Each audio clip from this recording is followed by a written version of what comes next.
ముందుగా మీడియా మిత్రులకు చాలా చాలా కృతజ్ఞతలు. ఎందుకంటే మా ఇష్యూని డిజిటల్ మీడియా ఏదైతే తెలంగాణ ప్రజల ముందు పెడుతుంది కాబట్టి చాలా చాలా థ్యాంక్స్. అయితే మేము ఇది ఈ రోజుతో కాదండి, ఒక 3 సంవత్సరాలు అయింది. 3 సంవత్సరాల నుంచి మేము ఎప్పుడెప్పుడు మాకు నోటిఫికేషన్లు వస్తాయా, ఎప్పుడెప్పుడు ట్రాన్స్పరెంట్గా కండక్ట్ చేస్తారా ఎగ్జామ్స్ అని చెప్పేసి మేము చాలా వెయిట్ చేస్తున్నాము.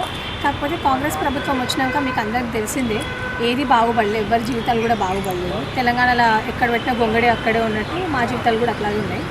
అది ద ఫస్ట్ పాయింట్. ఈరోజు మేము నిరుద్యోగుల సమస్యల గురించి ఎప్పుడు మాట్లాడినా కూడా ప్రభుత్వం మాకు ఏం చెప్పుకుంటూ వచ్చిందంటే, వీళ్ళు అసలు నిరుద్యోగులే కాదు, నేను ఏదో పొలిటికల్ పార్టీ చేయిస్తుంది అది ఇది అని అన్నారు. కాకపోతే నేను ఈరోజు అదే మన చీఫ్ మినిస్టర్ ముఖ్యమంత్రి గారు చెప్తాం అనుకుంటున్నాను. మేము వేరే ఎవరో మమ్మల్ని పిలిస్తేనో అలా రాలేదు. So we have come till here only for hour sake. ఇది ఫస్ట్ డే కాదండి, 3 సంవత్సరాల నుంచి మేము పోరాడుతూనే ఉన్నాము. సో ఈరోజు ఇక్కడ పెట్టడానికి ద మెయిన్ రీజన్ ఏంటంటే, ఇక్కడ సమాజగూడ ప్రెస్ క్లబ్లో నిరుద్యోగుల సమస్య, the main intent of this ఏంటంటే నిరుద్యోగుల సమస్యల గురించి. ప్లస్ కాంగ్రెస్ ప్రభుత్వం వచ్చి కూడా 2 సంవత్సరాలు అయింది, 2 సంవత్సరాల కంటే ఎక్కువే అయింది. 2 సంవత్సరాలు అయినప్పటికీ కూడా ఎక్కడ పెట్టిన గొంగడు అక్కడే ఉన్నట్టు మా నిరుద్యోగ సమస్యలు పరిష్కారం అవ్వలేదు. వాళ్ళు ఇచ్చిన మేనిఫెస్టోలో ద వెరీ ఫస్ట్ పాయింట్ ఏంటంటే 2 లక్షల ఉద్యోగాలు సంవత్సరానికి ఇస్తాము అన్నారు. 2 లక్షల ఉద్యోగాలు కాదు కదా, వాళ్ళు ఇచ్చింది కేవలం మనందరికీ తెలిసిందే, మన బట్టి విక్రమార్క గారు కూడా చెప్పారు, కేవలం 16,000 నోటిఫికేషన్స్ మాత్రమే అండి వాళ్ళు ఇచ్చింది. 60,000 ఇచ్చినామని చెప్తున్నారు. లేదు, 60,000 నోటిఫికేషన్స్ ఏదైతే గత ప్రభుత్వం ఉందో. I just wanted to put in front of the people of Telangana, government is a continuous process అండి. ఒక గవర్నమెంట్ అనేది ఒక కంటిన్యూస్ ప్రాసెస్. ప్రీవియస్ గవర్నమెంట్ ఏదైతే నోటిఫికేషన్స్ ఇచ్చిందో, అంటే ఆ నోటిఫికేషన్స్ వెళ్ళవకముందే ఆ ప్రీవియస్ గవర్నమెంట్ అనేది గద్దె దిగిపోవడము, కొత్త ప్రభుత్వం రావడం అనేది జరిగింది. సో ఈ ప్రభుత్వం ఏదైతే ఉందో, ఈ ప్రభుత్వం మాకు ఇచ్చింది ఏం లేదు, జస్ట్ ఒక 10,000 to 16,000 నోటిఫికేషన్స్. అవి కూడా DSC, assistant professor in health, ఇలాంటి చిన్న ఉద్యోగాలు ఇచ్చింది. ఎక్కడ కూడా గ్రూప్ 1, గ్రూప్ 2 లాంటి ఉద్యోగాలు ఎక్కడ ఇవ్వలేదు. ఆ ఇచ్చినవి కూడా ఏదో వాళ్ళు ఇచ్చినవి మేము ఇచ్చాము, మేము రిక్రూట్మెంట్ మేము ఫిల్ చేసామంటారు. ఓకే ఫైన్, మీరే ఇచ్చారనుకుందాం. 60,000 కూడా మీరే మీ ఖాతాలో వేసుకుంటున్నారు కదా, మీరే ఇచ్చారనుకుందాం. కానీ ఈ సంవత్సరానికి 2 లక్షలు అన్నారు కదా, మీరు 2 సంవత్సరాలు 60,000 ఇచ్చామని మీరే చెప్పుకుంటున్నారు. But what about the remaining notifications? 1,40,000. అయితే ఈరోజు చెప్పి అలసిపోయాం మేము కూడా. ఈరోజు చిక్కడపల్లి ఉస్మానియా యూనివర్సిటీ లాంటి ప్లేసెస్లో మీరు చూసినట్టయితే గిగ్ వర్కర్స్ లాగా పనిచేసుకుంటున్నారు మా స్టూడెంట్స్. సో వాళ్ళకు నిరుద్యోగ భృతి ఇవ్వాలి అని రిక్వెస్ట్ చేస్తున్నాను ఈ ప్లాట్ఫామ్ నుంచి. అట్లీస్ట్ నిరుద్యోగ భృతి అన్న రిలీజ్ చేయండి. మీరు ఆ చిన్న జాబులతో మా కడుపు నింపవు.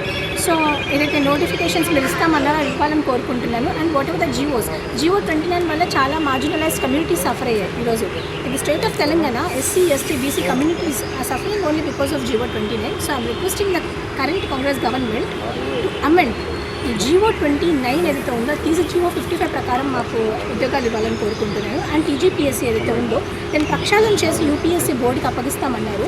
అయితే ఈరోజు TGPSC చుట్టూ పోలీస్ పర్సనల్ ఉంటుంది.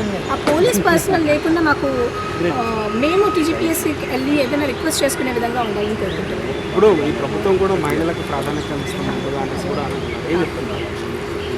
నిజంగానే ఇప్పుడు మీరు చూసినట్టయితే నిన్న ఒక బిల్ అనేది పాస్ అయింది. సో దానికి వ్యతిరేకించింది కాంగ్రెస్ గవర్నమెంట్.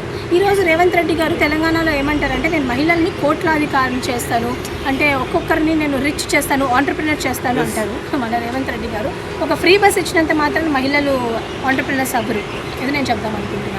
ఈరోజు ఉమెన్కి మన స్టేట్లో నేను ఒకటే అడుగుతానండి, నిజంగానే వీళ్ళు ఏమంటారు మహిళల సైడ్ మహిళల సైడ్ తీసుకుని ఉంటే ఈరోజు మా గ్రూప్ 1 మహిళలకు కూడా చాలా అన్యాయం జరిగింది.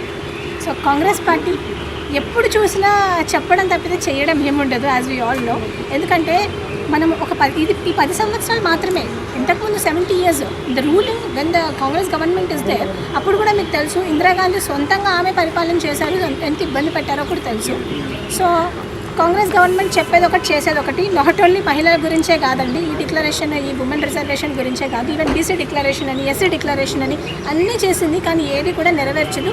సో తెలంగాణ ప్రజలు ఈరోజు ఎంతకైనా గుర్తు పెట్టుకోవాల్సిన విషయం ఏంటంటే, వాట్ ఎవర్ ద ప్రామిసెస్ మన గవర్నమెంట్ ఇచ్చిందో అది నెరవేర్చాలి. దానికోసం బయటకు రావాలి. ఎంతసేపు ఏదో డబ్బులు ఇచ్చినంత మాత్రం ఓటేయడం అనేది కరెక్ట్ కాదు. ఈరోజు పల్లెల నుంచి తండాల నుంచి వచ్చిన మీ పిల్లలు చాలా సఫర్ అవుతున్నారు ఇక్కడ. సో దాని గురించి ఆలోచించాల్సిందిగా నేను కోరుకుంటున్నాను. సో మహిళలకి నిజంగా 30% రిజర్వేషన్ ఇస్తే ఎలా ఉంటుందని మీరు అనుకుంటున్నారు? ఇట్స్ అ వండర్ఫుల్ థింగ్ అండి నన్ను అడిగితే. ఎందుకంటే మహిళలు కూడా ఎంతకైనా మీరు చూసినట్టయితే మన ఇళ్ళల్లో కూడా ఒక ఉమెన్ ఎంత బాగా ఆలోచిస్తుందో, అంటే మెన్ ఆలోచించారని నేను అనట్లేదు, but women is more mature than a men is what I feel. And ఎంతసేపు మహిళల్ని ఇంటికి రెస్ట్రిక్ట్ చేయకుండా వాళ్ళని కూడా డెసిషన్ మేకింగ్లో తీసుకోవడం అనేది చాలా important. This is my opinion. ఎందుకంటే ఈరోజు మీరు చూసినట్టయితే తెలంగాణలో కూడా ఎంతమంది మహిళలు ఉన్నారండి, ఎంతమంది మహిళలు బయటకు వచ్చి మాట్లాడుతున్నారు మనం చూస్తున్నాం కదా. ఎంతసేపు sorry to say this, KCR వాళ్ళ సుపుత్రి మన కవితక్క తప్పితే ఎవరు ఉన్నారండి స్ట్రాంగ్ వాయిస్తో మాట్లాడే వాళ్ళు? వాళ్ళకు ఉంది కాబట్టి వాళ్ళు పార్టీ పెట్టుకొని మాట్లాడుతున్నారు. But what about other people? So that's it. Delimitation మీద మీ ఒపీనియన్? లిమిటేషన్ మీద నా ఒపీనియన్ ఏముందండి, ఆల్రెడీ అందరు చెప్పేశారు. So I don't want to speak more on this. But నేనేం కోరుకుంటున్నాను అంటే మహిళలకు నిజంగా రాజ్యాధికారం అనేది ఇవ్వాలి.